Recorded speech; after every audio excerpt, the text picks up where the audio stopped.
Hey guys, and welcome to this comparison video between Microsoft Flight Simulator X and Laminar Research's X-Plane 11. Looking online, there are numerous videos which do compare the two, yet use modded versions of the simulator which defeats all purpose of a comparison. I know, I did this myself. So in this video, I'll be comparing both simulators using their default vanilla settings and create a verdict of which simulator takes the edge at this moment in time. It's definitely worth mentioning that FSX at this point is nearing 11 years old, while X-Plane 11 is still fairly new release to the market, so FSX does have to show that it has to stand the test of time, which will make some of the results interesting.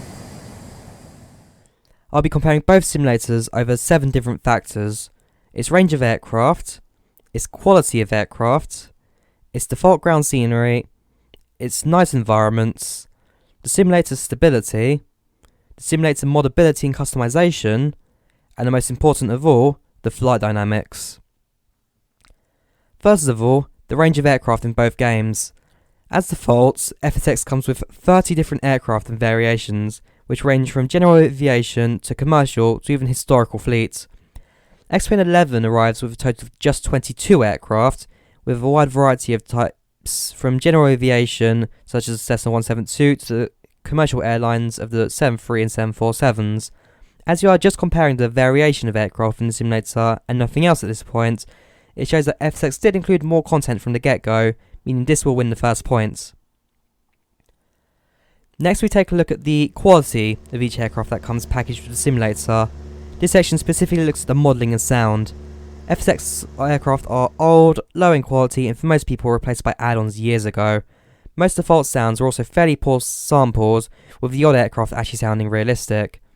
These aircraft definitely did not stand the test of time, which was showing that what was groundbreaking 10 years ago now seems fairly weak. X-Plane 11 aircraft includes high quality aircraft, some of which are ports from previous versions of simulators, but do still live up to today's high standards. Functionality of these aircraft are also generally much higher than the default FSX aircraft, meaning that this simulator will get the points from this round. Default scenery next, and I think we all know there's only one winner. FSX uses a system called Ground Class, where a grid is created over the worlds, which the simulator will determine whether or not the scenery above it is urban, rural, coastal, deserts, etc. This does leave us with a slightly checkerboard effect, which does not look good at best. X-Plane uses the OpenStreetMap data to generate roads and buildings within the simulator. This can produce realistic ground scenery based on that of the real world. The building textures themselves within both simulators are not the greatest by any means, but FSX especially being low resolution, and there's only one clear winner for this round, and we all know that is X-Plane 11. Another trumping next with the night environments for both simulators. FSX defined its night environment through textures, which means autogen buildings and the ground surface will start to glow yellow as nighttime approached. While this looks good at the time, it just doesn't live up to today's standards and now falls short for many. As before, we can only have one winner, and in this case it's X-Plane 11, which for years dominated in the night environment scene, with a lot of extra style being through its use of road traffic, 3D lighting, you name it, X-Plane just wins it. Now onto the stability of both simulators. Find me one person that FSX has not crashed for. The game was released at a time when Steve Ballmer, former CEO of Microsoft, thought that the future was through powerful single-core processor computers. This, however, was never the case, meaning hardware struggled to run the simulator without it running out of memory, as a single-core processor works too hard. The GPU is also not used by the simulator, adding more workload to the processor. X-Plane 11 delegates between CPU and GPU, with the simulator itself running fairly well across most hardware. While the requirements can be high, crashes are rare, and the simulator itself runs pretty well, meaning that this will score the points.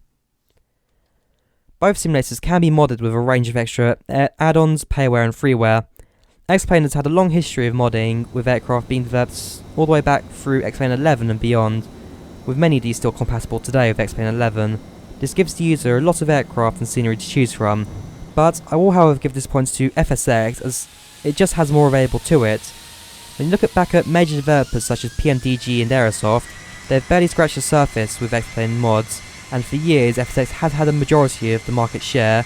This is destined to change however as time goes on, but for now FSX is the winner for this section to me.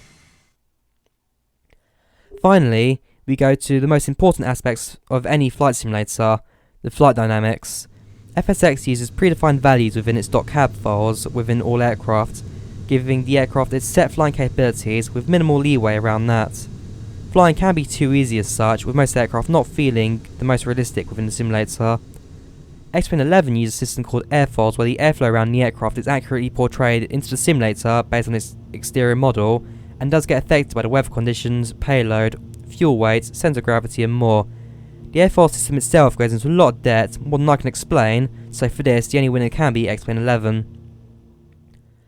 So looking at the final scores, it is safe to say that X-Plane does now dominate over FSX in most of its factors. But the question is, however, why do people still use FSX? The answer for most people, like myself, is the money that we've put behind the simulator. 10 years without having to change, simmers have spent hundreds and even thousands on new aircraft and scenery to suit what they want. Being faced with essentially throwing that all away and starting afresh is not an easy task for anyone to do. Eventually though, you will see people move across between simulators, but as it stands, we will see a fair share of users from both ends of the spectrum for many years to come.